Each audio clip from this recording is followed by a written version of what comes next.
So I was getting all comfy, about to go to bed, check my phone, and the Canon EOS R7 and R10 have been announced. So here I am. These cameras, the R7 in particular, have been some of the most anticipated cameras in, well, recent memory. So do they live up to the hype? Well, maybe. Let's go over these specs and get into it. The Canon R7 has a 32.5 megapixel sensor. They say this is a new sensor, but it is not a BSI stacked sensor, which is kind of a disappointment, especially considering how fast this camera is. This shoots 30 frames per second electronic and 15 frames per second mechanical. Now I am hearing from the reviews that this does have a rolling shutter issue with the 30 frames per second, and that is a reason why a stacked sensor would have came in handy. But 15 frames per second mechanical is still very impressive. So if you're using the mechanical shutter here, you should be in really good hands. Now, another issue that I've been hearing about is the buffering is not too great on this camera.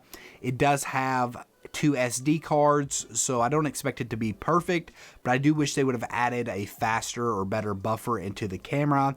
Apparently this is giving somewhere around 40 images, 30 to 40 images of the raw uncompressed. And so if you're using mechanical, that's like 2 to 3 seconds. And if you're using electronic mode, that's only about a second. So I can see that being a little bit of an issue for people, but this is still a powerhouse camera, especially for the price, which I'll get into in a bit. Now on the video side, this shoots 4K 30 that is downsampled from 7K. So it should be very clear, impressive 4K. Now, if you want to bump it up to 60 frames per second, you will still get the full width of the sensor, but it will not be oversampling, so it will be using some form of pixel binning. And from what I've seen, it is quite a bit softer in that mode. Now, there is another additional 4K 60 crop mode that does have some oversampling in it, and that will be quite a bit more clear, but you're going to be cropping in on the crop sensor, so not ideal, but still very impressive. Now this also shoots 120 frames per second in full HD, which is good, but nothing necessarily spectacular. This does offer the C-Log 3, which is a very good thing. Especially you can get the best dynamic range that you can get out of this camera, well, without having C-Log 2, that is. But it is impressive that Canon is offering that. But one great thing they're offering is finally no record limits. This was a big thing that everybody was wondering about. Would it have record limits? And it does not. Now, from what I've seen, the overheating isn't much of an issue either. They say from Canon that it's somewhere around an hour before you would have any kind of overheating issues in normal shooting conditions. And from the reviews that I've heard about, they never really had any overheating issues. So that is also very impressive and a good thing because, you know, Canon's had some issues with the R5 and R6, and I'm glad that this camera seems to be not having an issue with it, and hopefully that bodes well for future Canon cameras. Now moving over to the IBIS, this does have up to 8 stops, so similar to the R6 and the R5. Now I did not hear any problems about wobbling. I'm not saying it isn't there, but I didn't hear anything about it. So let's cross our fingers and hope that Canon resolve that issue. Now over to the EVF, this has a 2.36 million dot EVF, so nothing groundbreaking here, but this does have an optical EVF emulator, so that is a good thing. This does have a flip out screen, which seems to be a new standard for Canon at this point. It also has a very interesting dial placement, so the dial is up around the joystick. So that is a little bit odd, and I'm not sure how I feel about it.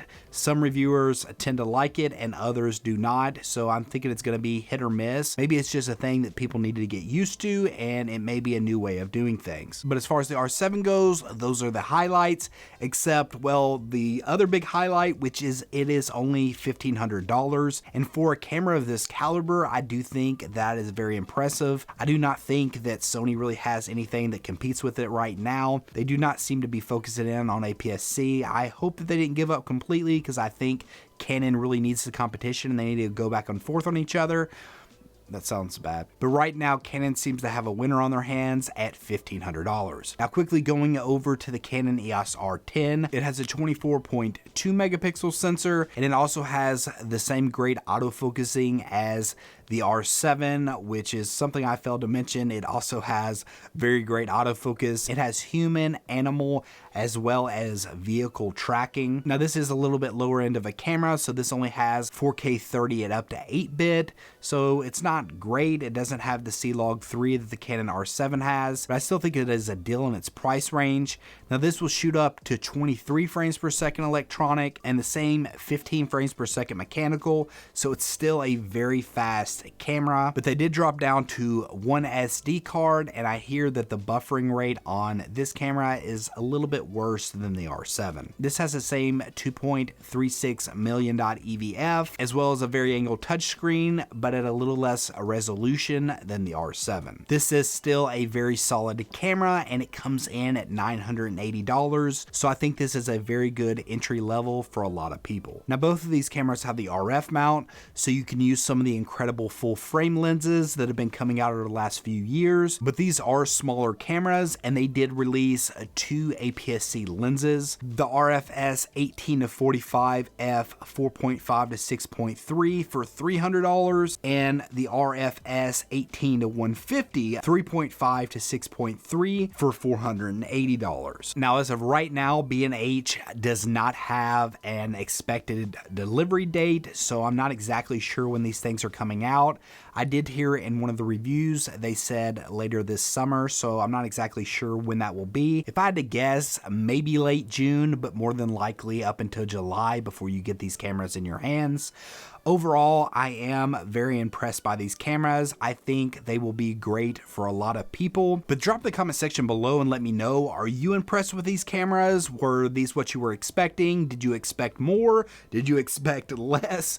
Drop in the comment section below and let me know all that. If you've liked this video, be sure to give it a thumbs up and consider subscribing. And until next time, peace.